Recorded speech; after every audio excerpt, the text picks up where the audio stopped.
नमस्कार, EDUSAT lecture में आप सबका स्वागत है। मित्रों, जैसा कि आप जानते हैं, इस सप्ताह हम चर्चा कर रहे हैं आधुनिक राजनीतिक चिंतक के बारे में।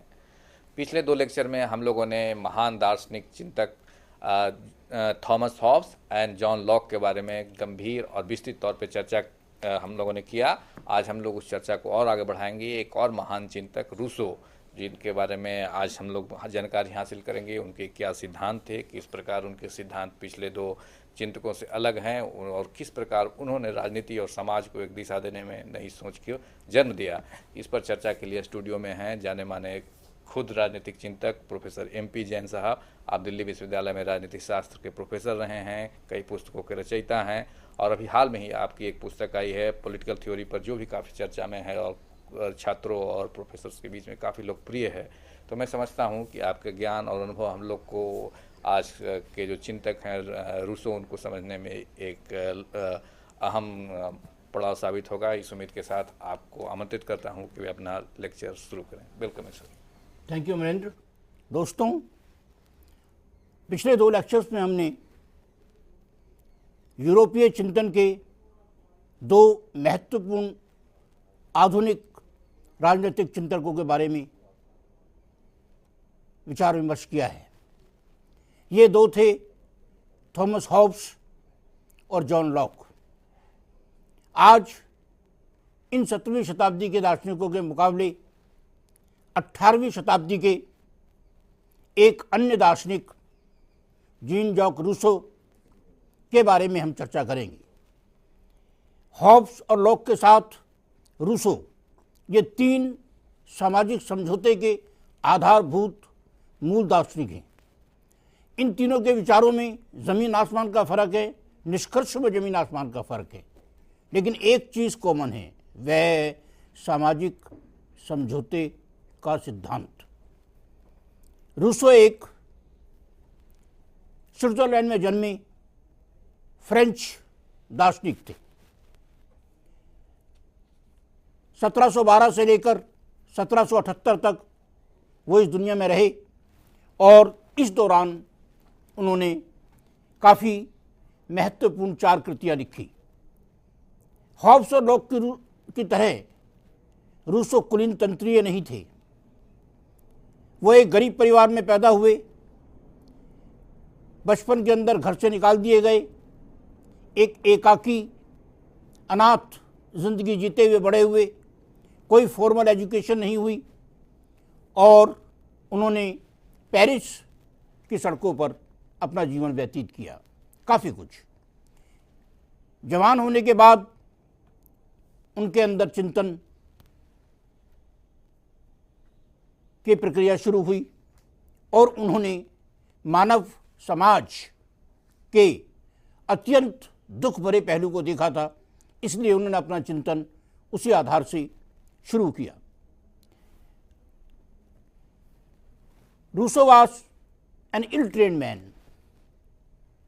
उसकी कोई ट्रेनिंग नहीं हुई थी, किसी स्कूल कॉलेज या यूनिवर्सिटी में नहीं गया, एक अनाथ की तरह से उसने ज़िंदगी जी। लेकिन उस तमाम चीज़ों के बावजूद एक चीज़ बड़ी अहम थी रूसो में, वो थी स्वतंत्रता के लिए प्यार। अपनी किताब सोशल कॉन्ट्रैक्ट का पहला सेंटेंस उनका यही है कि man is born free and everywhere he is in chains. ये आदमी आज़ाद पैदा होता है लेकिन हर जगह वो चैन के अंदर जकड़ा हुआ पाता है। रूसो सर्वाधिकारवाद के, तानाशाही के सख्त विरोध में थी, लेकिन उसके बावजूद भी उनकी इच्छा थी कि कैसे मानव की स्वतंत्रता को और राजसत्ता को एक स्वस्थ प्रजातांत्रिक आधार के ऊपर स्थापित किया जाए। और इसीलिए उन्होंने अपना प्रयास रखा जिंदगी के बारे में। वो काफ़ी कुछ हद तक आदर्शवादी थे, वस्तुवादी नहीं थे। हॉब्स और लॉक काफ़ी कुछ हद तक वस्तुवादी थे, लेकिन रूसो के अंदर हम तर्क के बजाय भावात्मकता पाते हैं। रूसो विज्ञान, मानव की तरक्की, संस्कृति इत्यादि को महत्व नहीं देता। उसका मुख्य उद्देश्य मनुष्य की भावनाएं और उनके आधार के ऊपर राजनीतिक सिद्धांत को खड़ा करना है। इसीलिए रूसो इन दोनों दार्शनिकों से एकदम अलग है। व्याख्याकारों ने रूसो की बहुत अजीबोगरीब तरीके से आलोचना की है। उसका जीवन सुव्यवस्थित नहीं था, ठीक है। वो दुखों से भी गुजरा, ये भी ठीक है। वो एक चरित्रहीन व्यक्ति था, ये भी ठीक है। उसने बहुत सारे बच्चे पैदा किए बगैर शादी किए, ये भी ठीक है। उन बच्चों को उसने अनाथ आश्रम में भेज दिया, पैदा करने के बाद परवरिश नहीं की, सब बातें सही हैं उसके बारे में। लेकिन जब हम चिंतनकार के चिंतन के बारे में निष्कर्ष निकालते हैं तो वो चिंतन के आधार पर निकालने चाहिए, ना कि व्यक्ति के व्यक्तित्व के आधार के ऊपर। उसकी व्यक्तिगत जिंदगी एक निहायत ही दर्दनाक दौर से गुजरी हुई जिंदगी थी। 1978 के अंदर जब उसकी मृत्यु हुई तो उसको उठाने के लिए 4 आदमी इकट्ठे नहीं हुए। वो एक अकेला टूटे हुए आदमी की तरीके से उसकी मौत हुई। लेकिन 1978 के बाद के 3 साल बाद उसकी कब्र के ऊपर हजारों आदमी इसलिए आते थे कि वो फ्रेंच रेवोल्यूशन के एक महत्वपूर्ण दार्शनिक के रूप में उभरे। उसके स्वतंत्रता के नारे ने राजशाही के खिलाफ लोगों को संगठित किया। तो रूसो का जीवन और रूसो का चिंतन, ये 2 अलग अलग चीजें हैं। मुख्य बात यह है कि जब किसी दार्शनिक के बारे में बात की जाए तो उसके जीवन को ज़्यादा तकलीफ ना दी जाए। उसकी महत्वपूर्ण कलाकृति सोशल कॉन्ट्रैक्ट है, जो 1962 में प्रकाशित हुई, और उसका महत्वपूर्ण आइडिया, विचार, वो है जनरल विल का, सामान्य इच्छा का सिद्धांत, जो सोशल कॉन्ट्रैक्ट नाम की पुस्तक के अंदर दिया गया, जिसका ओपनिंग सेंटेंस मैंने बताया, man is born free everywhere he is in chains.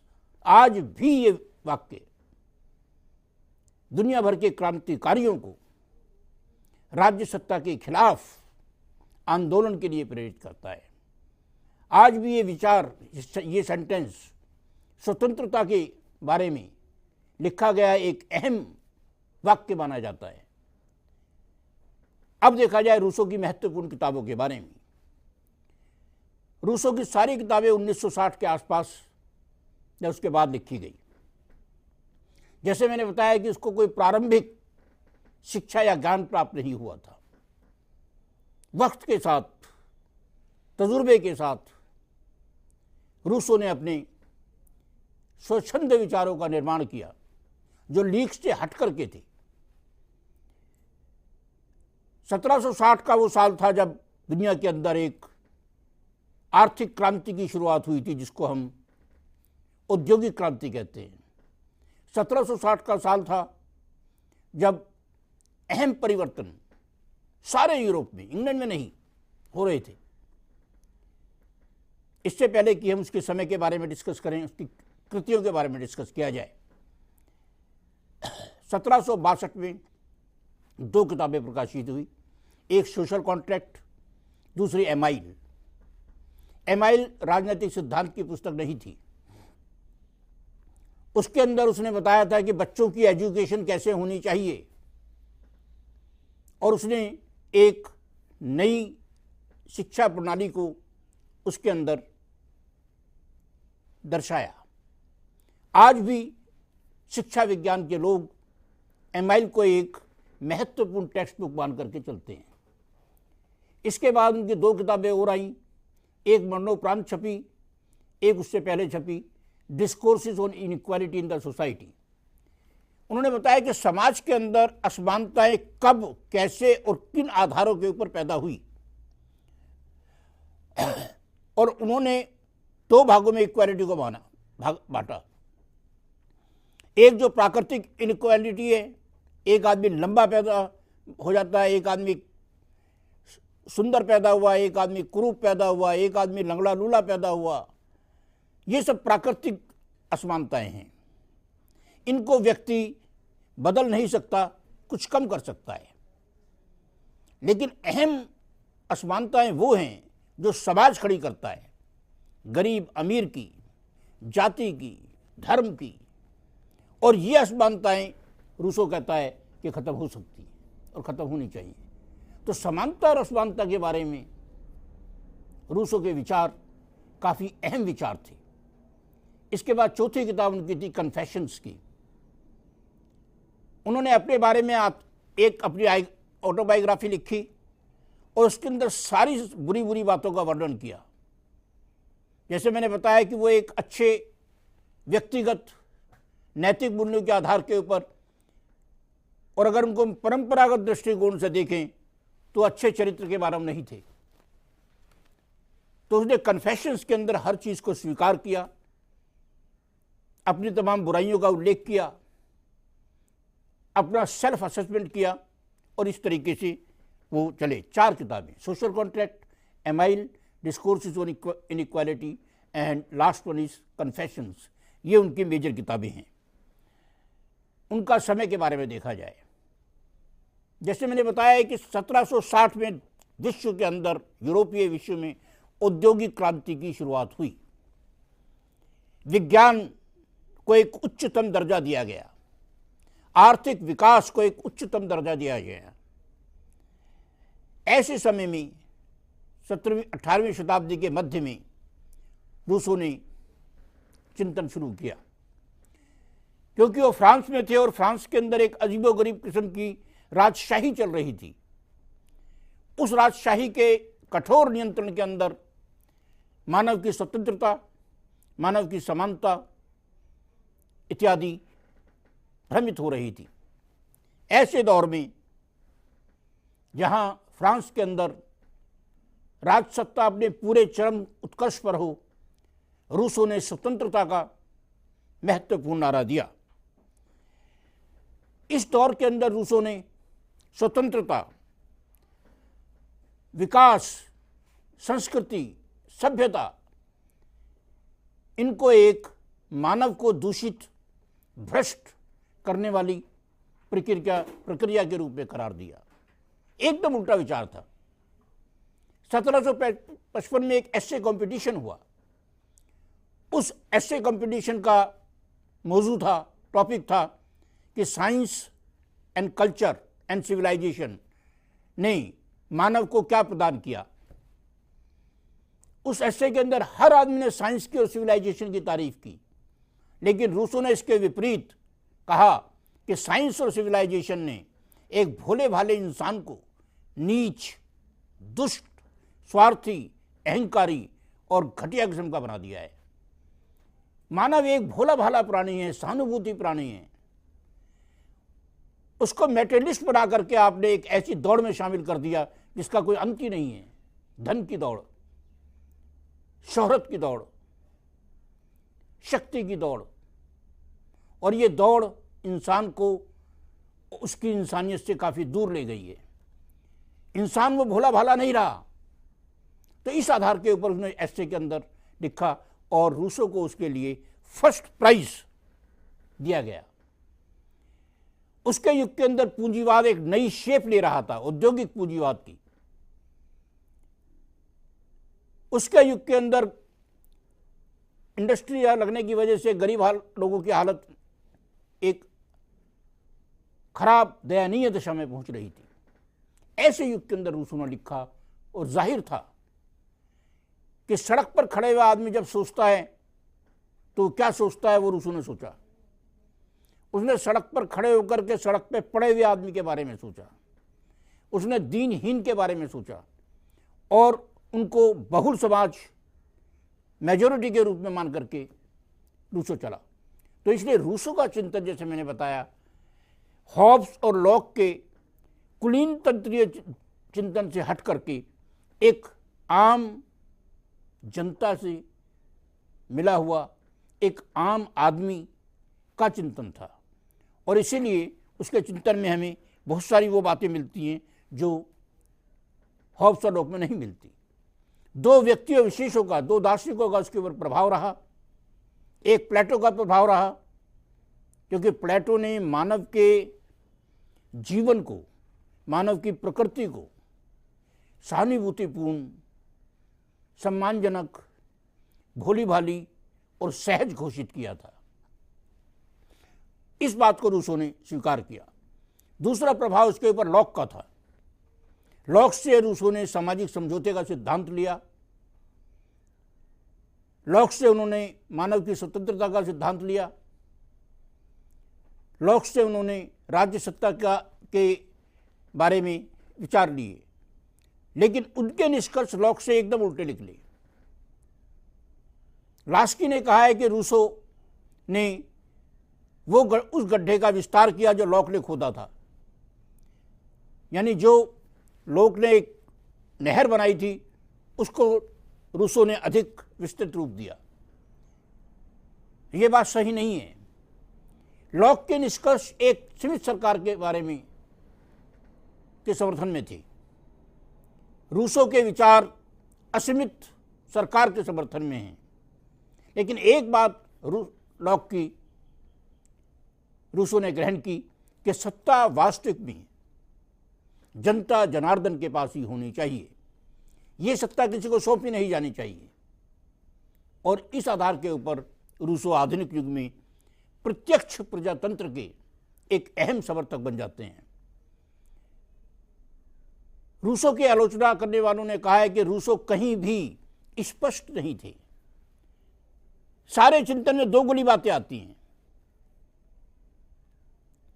कहीं वो कहते हैं कि राज्य को टॉलरेंट होना चाहिए, कहीं वो कहते हैं कि राज्य को एथिस्ट लोगों को राज्य से बाहर निकाल देना चाहिए, कहीं वो कहते हैं कि स्वतंत्रता मनुष्य को अवश्य मिलनी चाहिए, कई जगह वो कहते हैं कि प्रभु सत्ता की आज्ञा के पालन में, जनरल विल की आज्ञा के पालन में ही स्वतंत्रता निहित है और उसके आज्ञा पालन के आधार के ऊपर ही स्वतंत्रता चलनी चाहिए। इसलिए रूसो हॉब्स की तरह स्पष्ट नहीं है। रूसो लॉक की तरह से निश्चित निष्कर्ष पर नहीं पहुंचते। वो जगह जगह कॉन्ट्राडिक्ट करते हैं अपने आप को ही।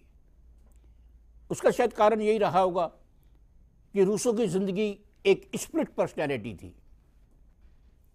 एक तरफ वो कभी कुछ हो जाते थे, कभी कुछ हो जाते थे, कभी अपनी वास्तविकता में आ जाते थे, कभी कुछ और हो जाते थे। तो कुछ आलोचनात्मक करने वालों ने, इनमें सभाई नेक हैं, उन्होंने रूसो के विचारों के अंदर इस असंगतता का कारण उनके व्यक्तित्व का दोहरा व्यक्तित्व होना माना है। उसका मुख्य आर्गुमेंट बड़ा सिंपल है, हॉब्स और लॉक की तरह उलझा हुआ नहीं है। सिंपल आर्गुमेंट है, उसी को पूरा का पूरा अपने तमाम चिंतन के अंदर विस्तृत करता है। वह कहता है कि आदमी एक भोला भाला, सहानुभूतिपूर्ण, सीधा साधा अच्छा इंसान है। जब आदमी पैदा होता है तो बिल्कुल एकदम सिंपल होता है, वो निर्मल, उसके विचार अच्छे विचार होते हैं और मनुष्य की प्रकृति वास्तव में एक सहानुभूति करने वाले प्राणी के रूप में है। दूसरी बात वो कहता है कि इस भोले भाले इंसान को बर्बाद करने वाला जो है वो समाज है। कोई भी आदमी बेईमान पैदा नहीं होता, समाज ने उसको बेईमान बनाया। कोई भी आदमी हत्यारा पैदा नहीं होता, समाज ने उसको हत्यारा बनाया। कोई भी आदमी लोभी पैदा नहीं होता, समाज ने उसको लोभी बनाया। तो समाज के ऊपर रूसो मनुष्य को बिगाड़ने का, मनुष्य को भ्रष्ट करने का आरोप लगाता है। हॉब्स और लॉक आदमी को पैदाइशी स्वार्थी मानते हैं, तर्कसंगत मानते हैं। रूसो कहते हैं नहीं, आदमी पैदाइशी बहुत ही सज्जन आत्मा होता है, लेकिन समाज ने उसको बना दिया एक नंबर का दुष्ट। और इसीलिए तीसरी बात वो कहता है कि अगर हमें व्यक्ति को बदलना है तो उसके लिए समाज के अंदर परिवर्तन लाओ। सोशल चेंज, क्योंकि उस जिस समाज ने उसको दुष्ट बनाया है, अगर हम उस समाज को बदल देंगे और एक ऐसे समाज की रचना करेंगे जिसके अंदर वो दुष्ट ना रहे, तब ही मानव का कल्याण होगा। हॉब्स और लोग ने कहा कि मानव के ऊपर अंकुश लगाओ। हॉब्स ने कहा कि इसको दहशत के अंदर ले आओ और इतना डराओ कि वो अपनी नाम वाम सब भूल जाए और राज्य की आज्ञा का आराम से पालन करे, मारकूट भूल जाए। लोग ने कहा कि मानव को एक तर्कहीन संगत प्राणी है और उसके तर्क को चलने दो।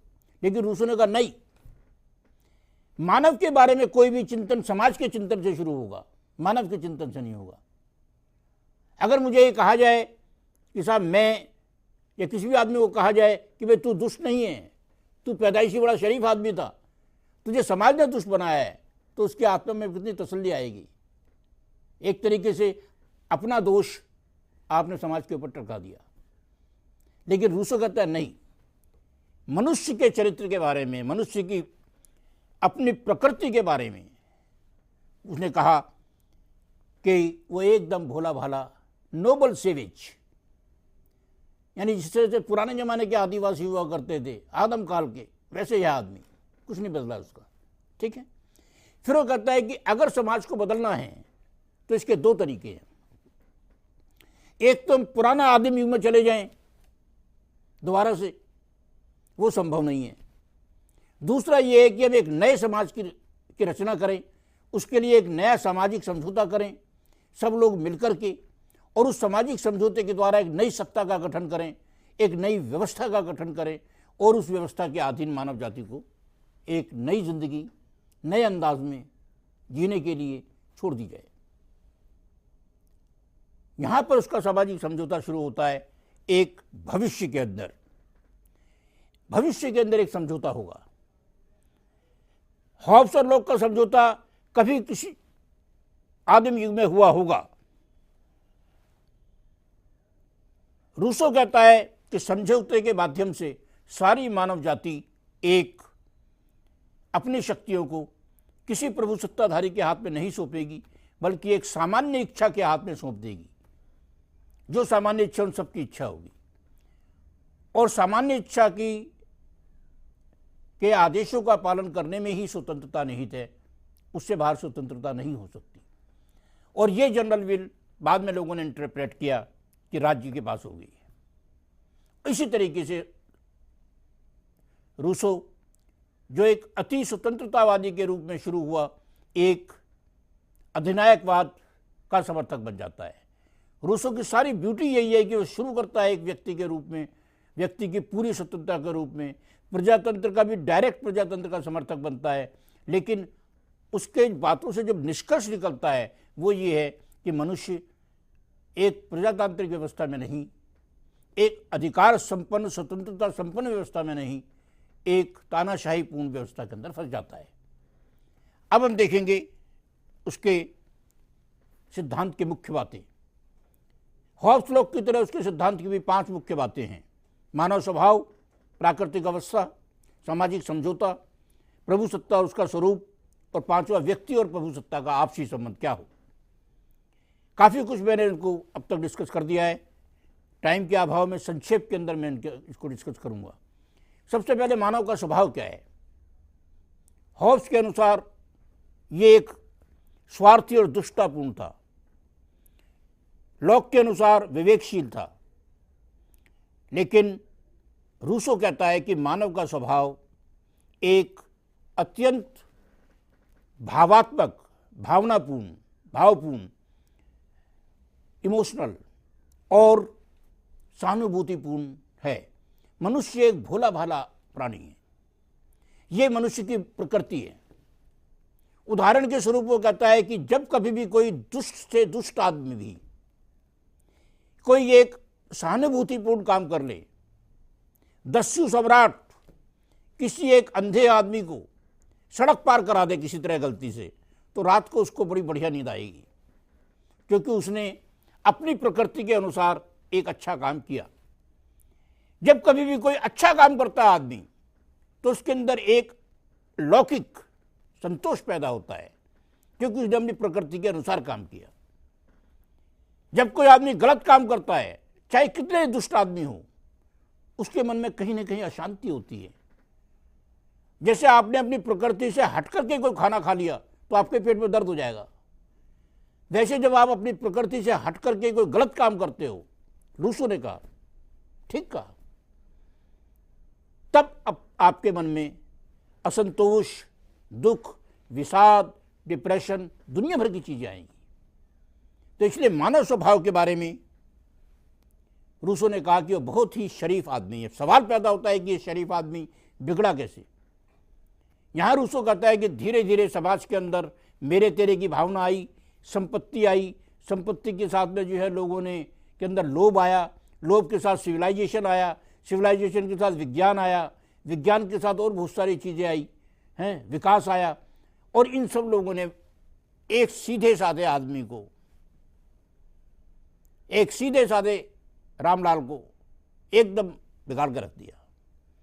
और आज मनुष्य अगर बिगड़ा है तो उसका मुख्य कारण रूसो के अनुसार संपत्ति है, जिसने समाज को भी बांट दिया, जिसने मनुष्य को भी एकदम भ्रमित कर दिया।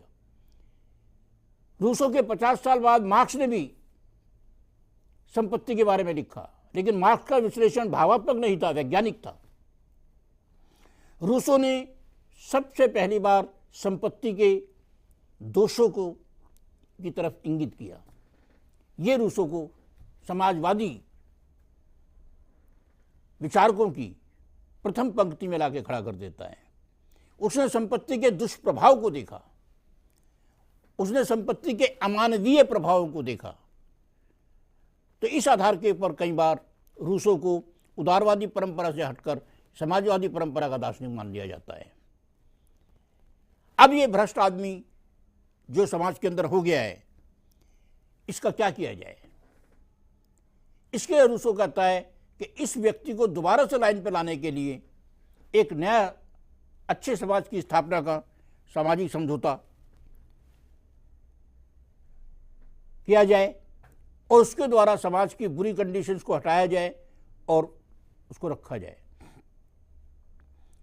मार्क्स ने इसको रेवोल्यूशन के द्वारा इस व्यवस्था को हटा करके उसकी जगह एक नई साम्यवादी व्यवस्था की स्थापना का नारा दिया। मार्क्स ने समझौते की बात नहीं की, क्रांति की बात की, लेकिन उद्देश्य मार्क्स का भी वही था कि इस सड़ी गली व्यवस्था को उखाड़ करके फेंक करके इसकी जगह पे एक नई व्यवस्था लाई जाए। लेकिन रूसो 18वीं शताब्दी के मध्य में क्रांति का विचार नहीं दे सका। तो मनुष्य की प्रकृति के बारे में रूसो के विचार अत्यंत सरल, शुद्ध और सुंदर है। सुनने में अच्छा लगता है कि हम बड़े भोले भाले हैं। सबाइन का कहना यह है कि रूसो ने मनुष्य को भोला भाला इसलिए घोषित किया कि वो खुद भोला भाला नहीं था, ये उसका सेल्फ डिफेंस था। ये बात सरासर गलत है। सिद्धांत के रूप में आप देखिए, ठंडे मन के आप से देखिए कि हर चीज तर्क के आधार पर नहीं चलती। अगर हर चीज तर्क के आधार पर चल रही होती तो आदमी घाटे के सौदे नहीं करता। आदमी जिंदगी के अंदर दुनिया भर के घाटे के सौदे करता है। विवाह करना एक घाटे का सौदा हो सकता है, बच्चे पैदा करना एक घाटे का सौदा हो सकता है अगर उसको तर्क के आधार पर देखा जाए तो। लेकिन मनुष्य वो करता है, क्योंकि मनुष्य केवल तर्क के आधार पर नहीं, भावात्मक आधारों पर भी चलता है। तो इसलिए रूसो कहीं गलत नहीं था। तर्क के आधार के ऊपर केवल दुनिया नहीं चलती, विज्ञान के आधार के ऊपर केवल दुनिया नहीं चलती। आज 21वीं शताब्दी में सारी डिबेट इसी सवाल को लेकर के है, क्या साइंस ही मानव का आखिरी उद्देश्य है? भावनाएं भी कोई चीज होती है, इमोशंस भी कोई चीज होती हैं। ईमानदारी से आपको घाटा हो सकता है, तर्क कहता है कि बेईमानी करो फायदे के लिए, अंतरात्मा कहती है मत करो। यहां आता है रूसो। महात्मा गांधी, टॉलस्टॉय, इन्हें रूसो से काफी कुछ प्रेरणाएं हासिल की है। तो मनुष्य को एकदम तार्किक प्राणी कहकर के घोषित कर देना और विज्ञान को मनुष्य के जीवन में सर्वोच्चता घोषित कर देना 21वीं शताब्दी के अंदर अब चैलेंज की जा रही है और आगे वाले युग में चैलेंज की जाएगी, क्योंकि तर्क के आधार के ऊपर केवल जीवन नहीं चलता। अब उसका देखा जाए कि स्टेट ऑफ नेचर कैसी थी। अगर ऐसा मनुष्य होगा तो स्टेट ऑफ नेचर क्या होगी? रूसो ने कहा कि स्टेट ऑफ नेचर एकदम जन्नत थी, सब लोग आराम से मिलजुल करके मस्ती में रहते थे, कोई मेरे तेरे की भावना नहीं थी, कोई परिवार नहीं था, कोई विवाह नहीं था, सबकी सामूहिक संपत्ति थी। जो मार्क्स ने प्रिमिटिव कम्युनिस्ट सोसाइटी के बारे में बताया वो थी वो। यहां समाज का वर्ग विभाजन नहीं था, अमीर गरीब की भावना नहीं थी, नितांत समानता थी एकदम। और ये स्वर्ग जैसी व्यवस्था बहुत लंबे समय तक, रूसो कहता है, कि चलती रही। मानव जाति इसी व्यवस्था के साथ बहुत लाखों साल तक जिया है। अब ये प्राकृतिक अवस्था खराब कैसे होनी शुरू हुई? यहां रूसो अपने विचार को लेकर आता है कि धीरे धीरे समाज के अंदर ज़मीनें लोगों ने हथियानी शुरू की, कृषि अवस्था आई, कृषि अवस्था के अंदर समाज में मेरे तेरे की भावना आई, मानव के ऊपर मानव का शोषण शुरू हुआ और समाज बढ़ता चला गया। समाज के अंदर धीरे धीरे संस्कृति आई, विकास आया, सिविलाइजेशन आया। सब ने इस सीधे साधे इंसान को, बेचारे को, इस भोलेनाथ को उन्होंने एकदम दुष्ट प्राणी के रूप में बना दिया। प्राकृतिक अवस्था वैसे ठीक थी, लेकिन धीरे धीरे आज आकर के ये एकदम एक भ्रष्ट अवस्था के रूप में हमारे सामने पेश होती है। और इसका जिम्मेदार समाज है, मनुष्य नहीं है, मनुष्य की प्रकृति नहीं है। मनुष्य प्रकृति ठीक है, लेकिन बाहरी वातावरण ने उसके अंदर की चीजों को बिगाड़ दिया। ये है उसकी बात। तो इस आधार के ऊपर रूसो एक अत्यंत क्रांतिकारी है। अगर आदमी ही दुष्ट हो तो उसको बदलना मुश्किल है, लेकिन आदमी के अंदर आई दुष्टता किसी बाहरी कारण के प्रभाव से आई है तो बाहर के कारणों को बदल दो, दुष्टता खत्म हो जाएगी। यही क्रांतिकारिता उसके विचारों में है। वो समाज को बदलने का दर्शन दे रहा है, व्यक्ति को बदलने का दर्शन नहीं दे रहा। व्यक्ति तो अपने आप बदल जाएगा अगर समाज की परिस्थिति बदल दोगे तो इसीलिए स्टेट ऑफ नेचर रूसो के अनुसार एक अच्छे व्यवस्था थी, लेकिन धीरे धीरे आज आकर के वो एक काफ़ी दूषित चीज़ हो गई है। धीरे धीरे जनसंख्या बढ़ी, सोर्सेज घटते चले गए, समाज के अंदर लोभ पैदा हुआ और जितना भी विकास समाज का हुआ है वो समाज को बिगाड़ने के लिए हुआ है। महात्मा गांधी ने भी इस बारे में बहुत सारी बातें लिखी हैं कि अंधा विकास ठीक नहीं है। आज सारे एनवायरमेंटलिस्ट विकास के इसलिए खिलाफ है कि विकास से एनवायरमेंट नष्ट होता है। नई सड़कों के बनाने के खिलाफ है, क्योंकि नई सड़कें बनते ही सारे वातावरण के अंदर दूषितता फैल जाती है। एनवायरमेंटलिस्ट सारे के सारे बैक टू नेचर का नारा देते हैं। हमने अपने आर्थिक स्पर्धा की दौड़ के अंदर घुस करके आर्थिक विकास के लिए प्रकृति का सर्वनाश कर दिया। क्लाइमेट चेंज हो गया दुनिया भर का। तो ये सब एनवायरमेंटलिस्ट भी ठीक वैसी बातें कर रहे हैं आज, घुमा फिरा करके, जैसी बातें रूसो ने की। यानी कि प्राकृतिक अवस्था को नष्ट करने का मुख्य कारण रूसो के अनुसार था आदमी का लोभ, समाज का वर्गों में विभाजन, मेरे तेरे की भावना, आदमी और आदमी के बीच में ईर्ष्या, कंपटीशन, जितने भी विकास के सारे फैक्टर्स हैं वो मानव जाति को नष्ट करने के लिए हैं रूसो के अनुसार। हमसे सहमत हो या ना हो, लेकिन एक ट्रेंड सामाजिक चिंतन के अंदर वो भी रहा है जिसका नाम है सादा जीवन उच्च विचार। ज्यादा पॉजिटिव होने से सुख नहीं मिलता, एक ऐसी धारा भी रही है जिसका प्रतिनिधित्व बहुत लोगों ने किया। धन और संपदा के बढ़ जाने से सुख नहीं मिलता। ईमानदारी, सच्चाई, इनकी भी अपनी एक कीमत है। ईमानदारी से होने वाला घाटा बेईमानी से होने वाले लाभ से कई गुना बेहतर है रूसो। तो इसीलिए मानव स्वभाव को बिगाड़ने में लोभ का बहुत बड़ा हाथ है। इसके बाद हम देखते हैं रूसो के सामाजिक समझौते के बारे में विचार। रूसों के अनुसार सामाजिक समझौता हमें अब फ्यूचर में करना होगा अगर समाज को बदलना है तो, और सामाजिक समझौते के द्वारा सब लोग मिलकर के अपनी सारी शक्तियां किसी सत्ता को नहीं सौंपेंगे, बल्कि वो सामान्य इच्छा के हाथ में सौंप देंगे। सामान्य इच्छा एक ऐसी इच्छा है जो सब लोगों की अच्छी इच्छाओं का योग है। यहां रूसो कहता है कि हर आदमी के अंदर दो आदमी होते हैं, एक सज्जन पुरुष होता है और एक दुर्जन पुरुष होता है। सामान्य इच्छा उसके अंदर जो सज्जन पुरुष की इच्छाएं हैं उनका योगदान है। सामान्य इच्छा सारे समाज की इच्छा नहीं है, सारे व्यक्तियों की इच्छा भी नहीं है, बल्कि ये सारे समाज की सद्भावनाओं का योग है। यानी हर आदमी में सद्भावना होती है, दुर्भावना भी होती है। एक आदमी सुबह मॉर्निंग वॉक पे जाता है, पार्क के अंदर देखता है फूल लगे हुए हैं, बढ़िया बढ़िया गुलाब के फूल।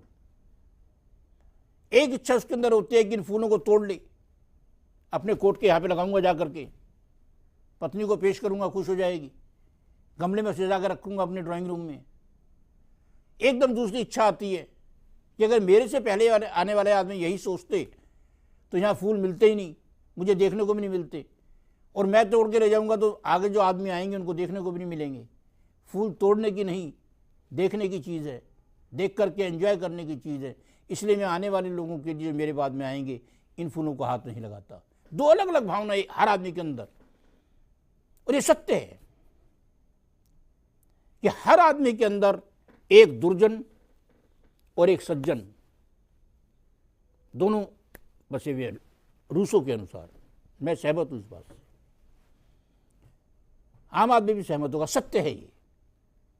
कोई भी आदमी 100% शुद्ध आचरण नहीं करता, कोई भी आदमी 100% अशुद्ध आचरण नहीं करता, मिक्सचर है आदमी दोनों का। तो रूसो ने कहा कि सामान्य इच्छा मनुष्य की अच्छी इच्छाओं का योगदान है, और ये इच्छा सद्भाव पर आधारित है। ये इच्छा सबका भला सोचती है, ये इच्छा किसी का बुरा कर ही नहीं सकती। सामाजिक समझौते के द्वारा लोगों ने किसी सत्ताधारी को अपने अधिकार स्वतंत्रताएं नहीं सौंपी। सामाजिक समझौते के द्वारा सारे लोगों ने सत्ता सौंपी एक सामान्य इच्छा को, और वो सामान्य इच्छा सब लोगों की सद्भाव के ऊपर, कल्याण के ऊपर आधारित है। और इस सामान्य इच्छा के पास ही प्रभु सत्ता होगी, और ये सामान्य इच्छा का कहना हर आदमी को मानना पड़ेगा, चाहे वो कोई भी हो। इसके बारे में कोई कंप्रोमाइज नहीं होगा। तो इस आधार के ऊपर रूसो ने अपना सामाजिक समझौता दिया। हॉब्स और लॉक के सामाजिक समझौते से इसकी तुलना की जाए, हॉब्स ने सारी सत्ता सामाजिक समझौते के द्वारा एक निरंकुश राज्य के हाथ में सौंप दी। लॉक ने सारी सत्ताएं निरंकुश राज्य के हाथ में नहीं सौंपी। उसने मानव के प्राकृतिक अधिकार, प्राकृतिक कानूनों के आधार के ऊपर यह फैसला सुनाया कि राज्य एक सीमित संस्था होगा, राज्य एक संवैधानिक सरकार होगी, राज्य के पास अधिकार परम पूर्ण नहीं होंगे। लेकिन रूसो एक तरफ कहता है कि यह सामान्य इच्छा होगी जो जनता ही उसको चलाएगी, प्रत्यक्ष प्रजातंत्र का समर्थक बन जाता है, और दूसरी तरफ कहता है कि इस सामान्य इच्छा के विरोध में कोई भी स्वर नहीं उठेगा। हर आदमी को इस सामान्य इच्छा की आज्ञा का पालन करना ही होगा, जो हम देखेंगे अभी जब व्यक्ति और राज्य के संबंध देखेंगे, फोर्स टू बी फ्री। तो इस तरीके से सामाजिक समझौता जो रूसो का एक अलग स्वस्थ आधार के ऊपर खड़ा है, जो हॉब्स और लॉक के चिंतन से एकदम अलग है। हॉब्स और लॉक उभरते हुए पूंजीपति वर्ग की इच्छाओं को प्रदर्शित कर रहे थे, रूसो नहीं कर रहा था। वो दूसरे जन समुदाय को देख रहा था और उनके हाथ में सत्ता को सौंपने की सिफारिश कर रहा था। इसलिए उसको प्रत्यक्ष प्रजातंत्र का समर्थक कहा जाता है। इसीलिए वो फ्रांस की 1789 में होने वाली क्रांति का अग्रदूत बना। फ्रांस के अंदर में 1789 में राजा को हलाक किया गया और ज़्यादा बेदर्दी के साथ इंग्लैंड के मुकाबले।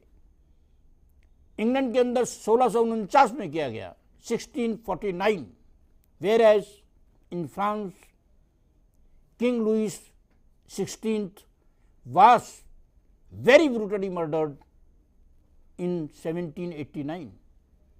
और उस रूसों के विचार लोगों को जागृत करने में, राजशाही को उखाड़ने में, राजशाही के खिलाफ जनता को संगठित करने के अंदर अहम विचार माने गए।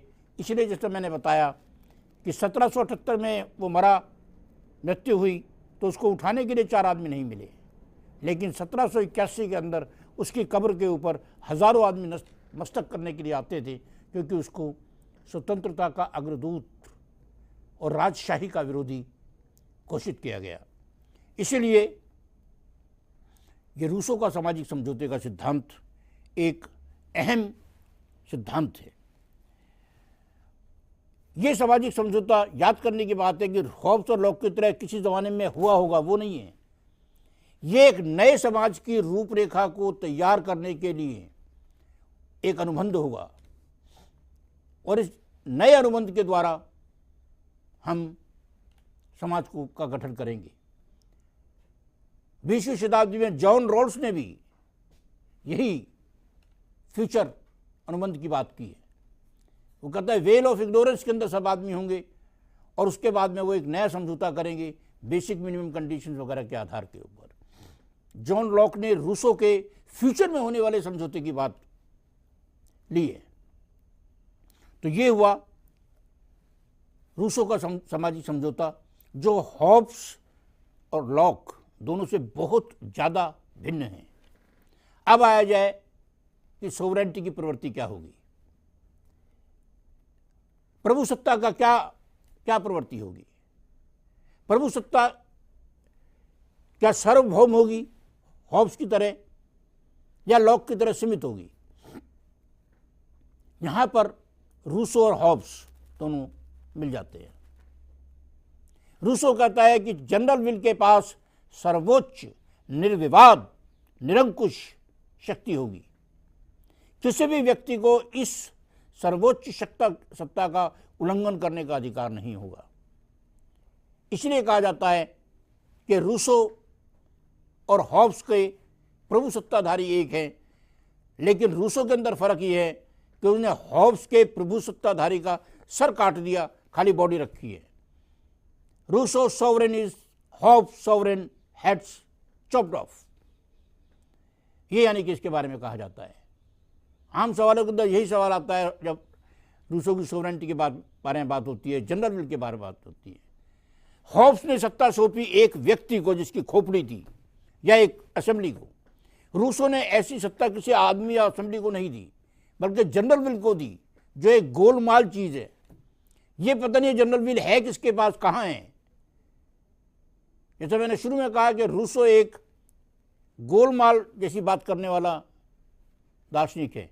उसकी बातों में क्लैरिटी नहीं है, आइडियलिज्म है, तर्क नहीं है।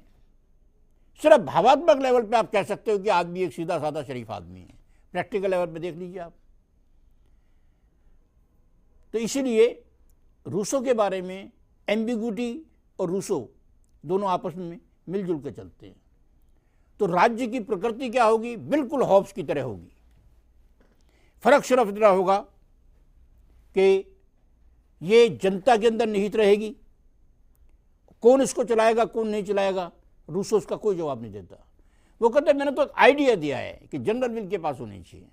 वो जनरल विल कहाँ है आप ढूंढो, मुझे क्या पता। उससे लोगों ने पूछा कि जनरल विल है कहाँ, कहता मुझे क्या पता, तुम ढूंढो। तो ही वॉज अनक्लियर, एम्बिगुअस। इसीलिए रूसो को हम इमोशनल कैटेगरी में, अनसाइंटिफिक कैटेगरी में, इरेशनल कैटेगरी में आप कह सकते हैं, और भावात्मक कैटेगरी में रखते हैं।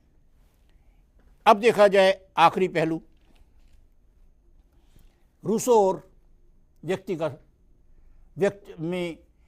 और राज्य का संबंध।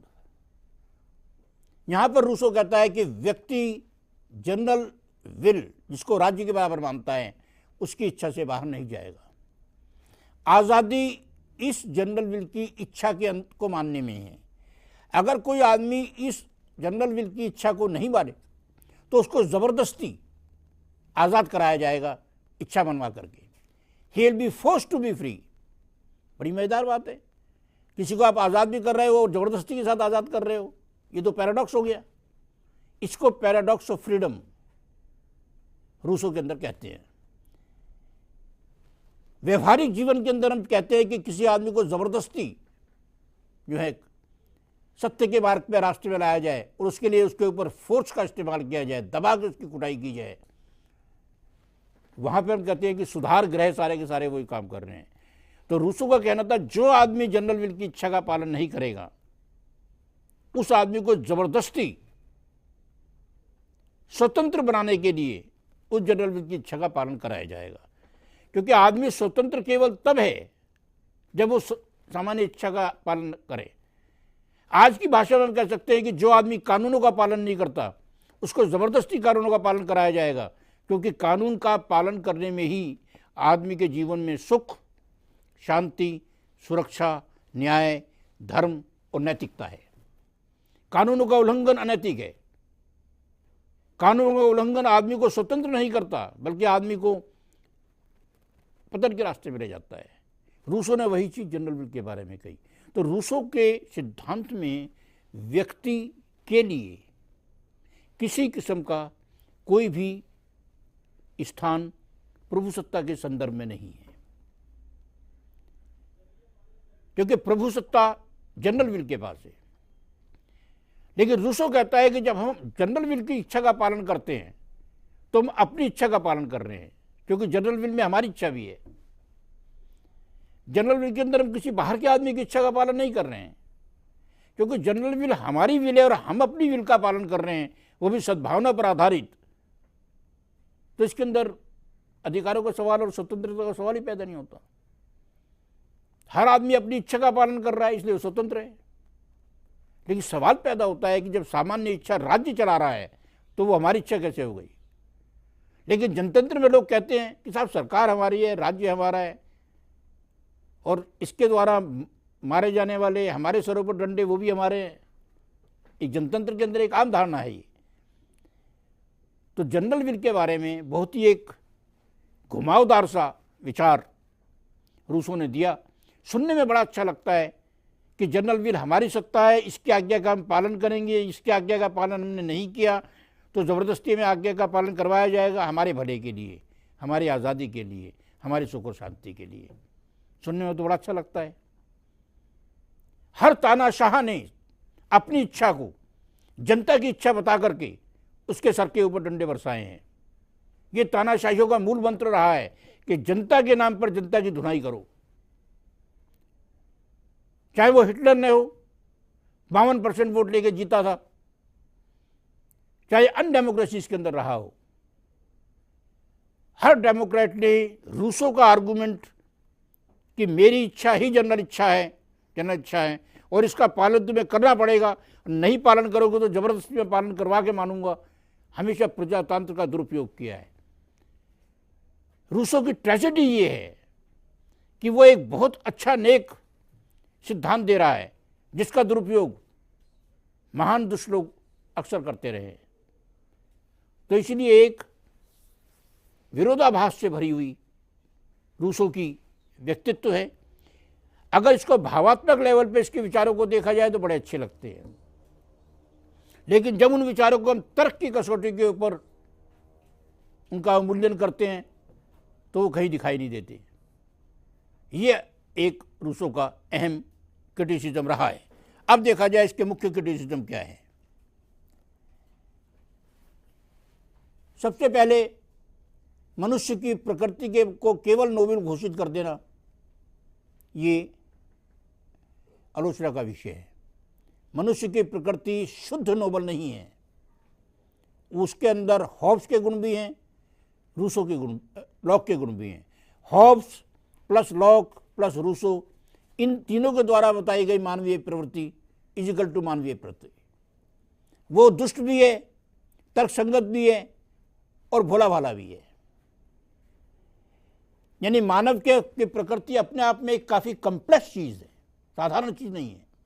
तो रूसों का एक बात से जनरलाइजेशन कर देना कि आदमी तो शरीफ है, ये हुआ है वो हुआ है, वो बात कम जचती है जरा व्यवहारिक लेवल पे।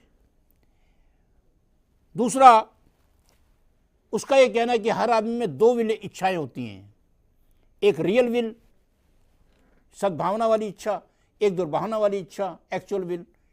ये भी मतलब व्यवहारिक लेवल के ऊपर इसको जस्टिफाई करना या इसको स्पेसिफाई करना बड़ा मुश्किल काम है। तीसरा, उसके जनरल विल की जो सिद्धांत हैं बिल्कुल एकदम वेग है। जनरल विल कहाँ है, कौन इसका इस्तेमाल करेगा, कैसे इसका इस्तेमाल करेगा, ये एक बड़ा कठिन काम है।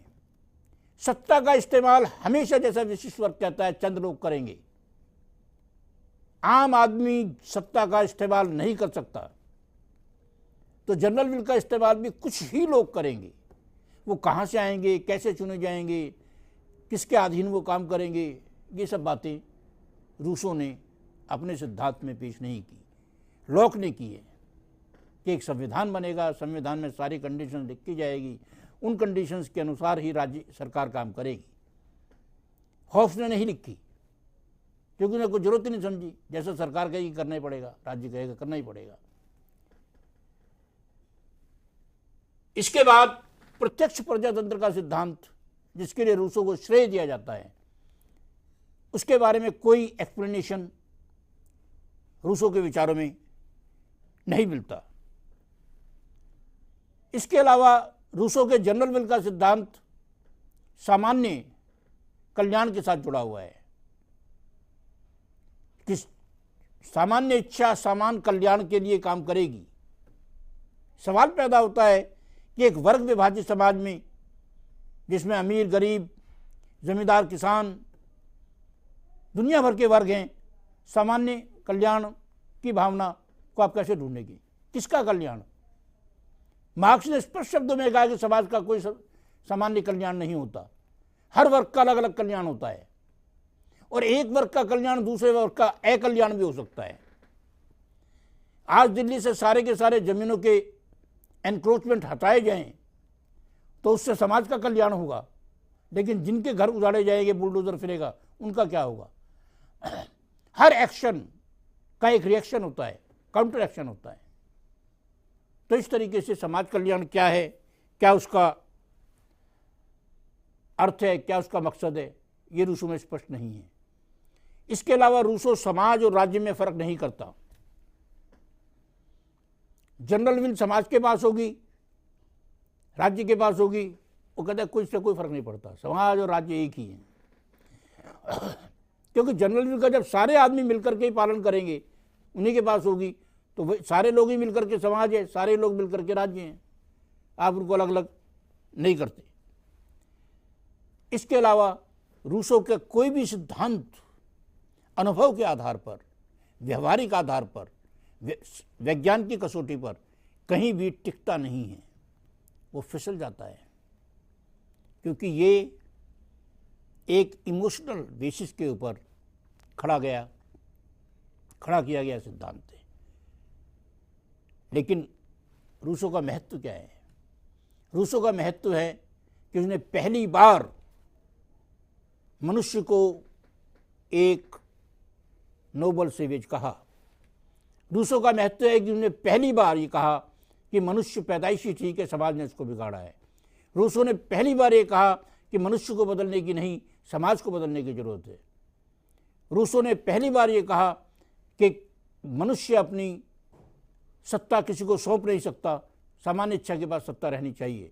रूसों ने पहली बार कहा कि प्रॉपर्टी का समाज के ऊपर दुष्प्रभाव होता है, सिविलाइजेशन का दुष्प्रभाव हुआ है मनुष्य के ऊपर, विज्ञान का दुष्प्रभाव हुआ है मनुष्य के ऊपर। ये रूसों की महत्वपूर्ण उपलब्धियां थी। 20वीं शताब्दी में बहुत सारे विचारकों ने, जिसके अंदर भारत के अंदर महात्मा गांधी, यूरोप के अंदर रस्किन, रशिया के अंदर लियो टोल्स्टॉय, उन्होंने रूसों के चिंतन के प्रभाव को महसूस किया और काफ़ी कुछ हद तक उन्होंने रूसों की इस बात को जस्टिफाई किया कि मनुष्य को सिविलाइजेशन ने, पैसे की अंधी दौड़ ने और होड़ ने बिगाड़ा है। तो इसीलिए सादगी % लोगों का ये दर्शन है। धन्यवाद। इसके साथ मैं 3 लेक्चर की सीरीज ख़त्म करता हूँ। सामाजिक समझौते के दार्शनिकों के बारे में कोई प्रश्न श्रोताओं के हों, दोस्तों के हों, तो मैं जी आपस विचार विमर्श के द्वारा उसको सॉल्व करने की कोशिश करूँगा। तो इतने विरोधाभास के बावजूद रूसो एक महान चिंतक हैं, और जिस तरह के आप आज से आपने बताया कि शुरू के दिनों में वो सड़कों पर अपनी ज़िंदगी गुजारी और उसके कारण भी ऐसा स्प्लिट पर्सनालिटी हो सकता है, तो ये जानते हुए भी, क्योंकि जब रूसो से जब लोग पूछे कि जनरल विल का मतलब क्या है, तो वो बताने में सक्षम रहे या जानबूझकर उसको उन्होंने रोक लिया, क्योंकि ये आदमी खुद अपने आप को एनालाइज करे, खुद उस परिस्थितियों से जूझे और तब समझे कि क्या सच्चाई है और क्या एक्शन होना चाहिए। क्या टू बी स्पेसिफिक, जरा जोर से मुझे। स्प्लिट पर्सनालिटी थे, ये तो क्रिटिसिज्म जो करते हैं वो बताते हैं। क्या इस बात का अंदाजा रूसो को भी था कि मैं स्प्लिट पर्सनालिटी का हूँ? नहीं, देखिए इनका कहना यह है कि क्या रूसो को खुद भी इस बात का अंदाज़ा था कि मैं सही किस्म का इंसान नहीं हूँ। अपनी किताब कन्फेशंस के अंदर उसने हर बात कन्फेस की है। कन्फेशंस को पढ़ने के बाद उसके सोशल कॉन्ट्रैक्ट की किताब झूठ नजर आती है, क्योंकि जिस आदमी ने एक ऐसा जीवन जिया हो जिसके अंदर परंपरागत नैतिकता का कोई अंश ही ना हो, वो आदमी नैतिकता की बात कर रहा हो सिर्फ इसलिए कि उससे उसके मन का बोझ हल्का होता है। जैसे सबाइन ने कहा कि उसकी 4 खूबियां थी। एक, वो वेल्थ के पीछे लगातार दौड़ता रहा और वेल्थ को गाली देता रहा। दूसरा, वुमेन के पीछे वो दौड़ता रहा, उसको गाली देता रहा। तीसरा, प्रसिद्धि के पीछे दौड़ता रहा, वो मिली तो उसको संभाल नहीं पाया। और चौथा, राइटिंग में उसका कमाल था, बड़ी बढ़िया प्रोज दिखता था और उसी वजह से उसको हम याद करते हैं। तो आत्म मंथन नाम की कोई चीज उसके अंदर थी या नहीं थी, इसका जवाब यही है कि आत्म मंथन किया तभी उसने कन्फेशंस लिखी। लेकिन हर दार्शनिक को, जैसे मैंने पहले बताया हम, कि उसके व्यक्तिगत जीवन के आधार के ऊपर नहीं तोड़ना चाहिए। उसने क्या सिद्धांत दिए, सब्जेक्टिव आधार पर नहीं होना चाहिए, ऑब्जेक्टिव आधार पर होना चाहिए। अगर उसके सिद्धांत ठीक हैं तो उसका अवमूल्यन उसी आधार पर होना चाहिए। बहुत सारे लोग हैं, मैकेवली एक निहायत सीधा और शरीफ आदमी था, लेकिन विचार उसने दिए इतने रियल पॉलिटिक्स से जुड़ते हुए नहीं कर सकते आप। तो ये यानी कि व्यक्तिगत जीवन और उसके बीच में यथार्थिक सिद्धांतिक जीवन के अंदर हम तालमेल नहीं बैठा सकते, जिसको हम लोग, इसका मतलब ये नहीं कि फिलोसोफर्स को अपने व्यक्तिगत जीवन को एकदम ताक पे रख देना चाहिए जैसा रूसो ने रखा। लेकिन सैद्धांतिक व्याख्या में, विश्लेषण में हम उस चीज को नहीं लाते। तो मित्रों, जैसा कि आपने आज सुना, काफ़ी गहन और काफ़ी विस्तृत और जो विवेचना हुआ रूसो, लॉक्स और हॉब्स के विचारों को, तो इससे एक बात जो सामने निकल कर आती है कि जीवन पर जो प्रभाव रहते हैं, कई तत्वों, कई फैक्टर्स लोग का प्रभाव रहता है, उसके अनुसार लोग के विचार बनते हैं और विचार को सामने रखते हैं। तो हो सकता है कुछ विचार उनके अपने अनुभव हों, कुछ दूसरे के अनुभव हो, कुछ इसलिए रखा जा रहा हो ताकि समाज में या उस समय अंतराल में कुछ परिमार्जन हो सके, उसको आगे बढ़ाया जा सके, ताकि समाज हित, एक जो लार्जर इंटरेस्ट हो वो अच्छा हो, इसको ध्यान में रखकर लिखा जाता है। तो इन्हीं शब्दों के साथ आज के व्याख्यान को यहीं विराम देते हैं। आप सबको धन्यवाद, और आपकी ओर से डॉक्टर MP जैन साहब को भी बहुत बहुत धन्यवाद, जिन्होंने काफ़ी अच्छी तरह से इन तीनों दार्शनिकों पर, महान दार्शनिकों पर किस दृष्टि में देखा जाए और कैसे पढ़ें, इस पर विचार रखें। Thank you very much.